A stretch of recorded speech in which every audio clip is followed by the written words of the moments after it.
Good day everyone, welcome to our channel, and today is a Tech Tuesday. So, there are really great phones out there like XS Max, S10 Plus, Note 10, P30 Pro, name them, and their successors are coming near. But, if you are on a tight budget and you feel that you need an upgrade, which phone will you get? Today, we're gonna unbox a new phone from Samsung Galaxy A series. It was released last April this year, 2019, and it's the Samsung Galaxy A20. So let's take a look at it first in the store display.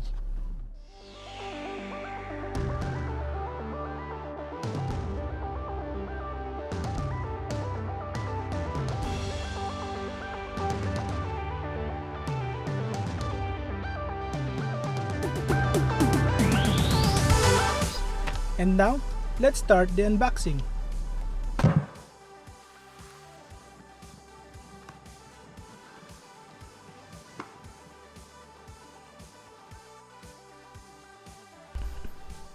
The documentation, and of course it includes the warranty card and the manuals inside.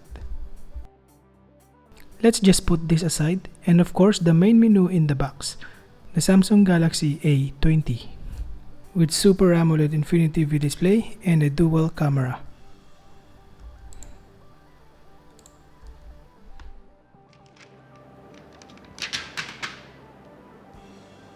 For now, let's park this phone first and let's see what's more in the box.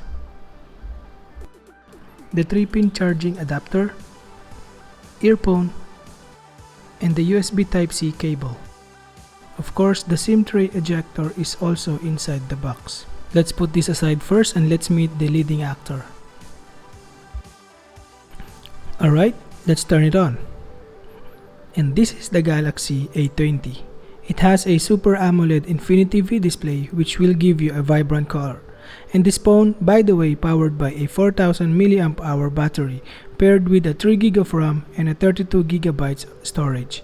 The brain is the Exynos 7884.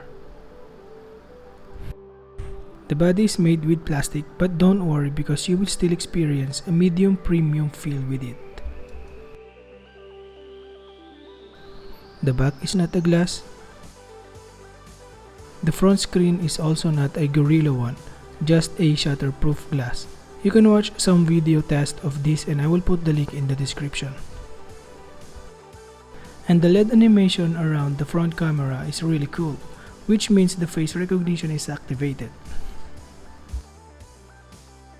Let's check how fast it is. Cool, right? It also has a fingerprint sensor at the back. Let's check it out.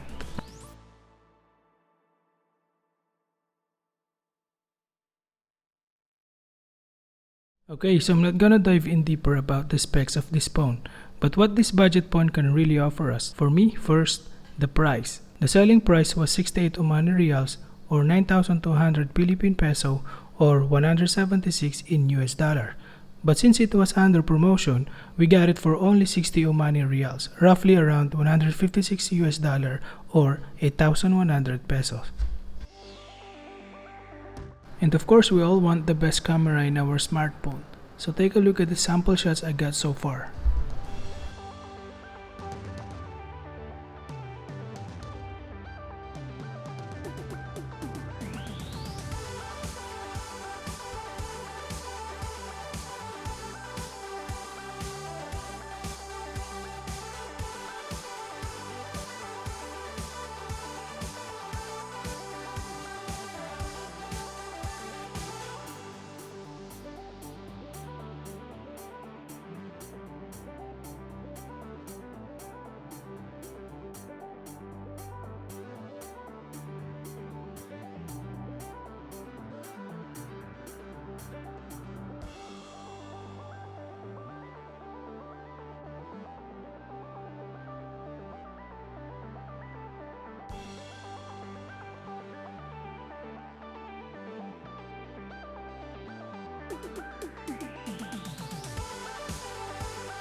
Alright, so in my opinion, I think the camera just matches the price of the phone.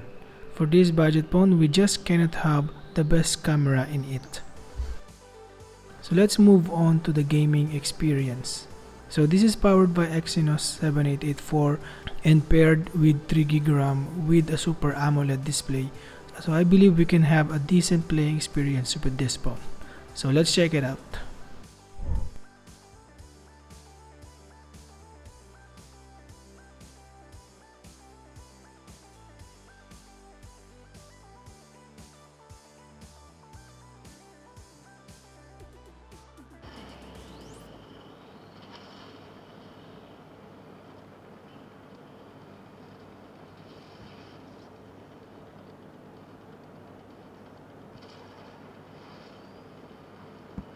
No, look at that.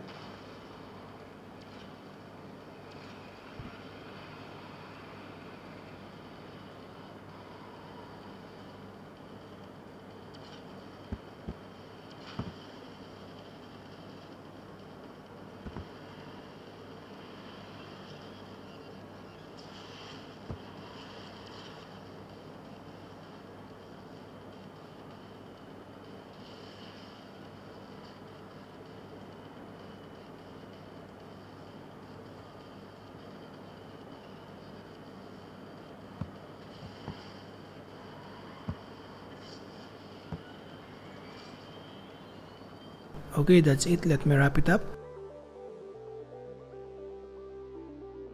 By the way, the phone is run by an Android Pie and the software overlay as Samsung's own One UI, which has some optimization specific for their own Android devices. And that's just a short review. Let me know what you think about this phone in the comment section below. Don't forget to subscribe because you don't want to miss our next videos. Thanks for watching and see you on the next Tech Tuesday. Okay, Google.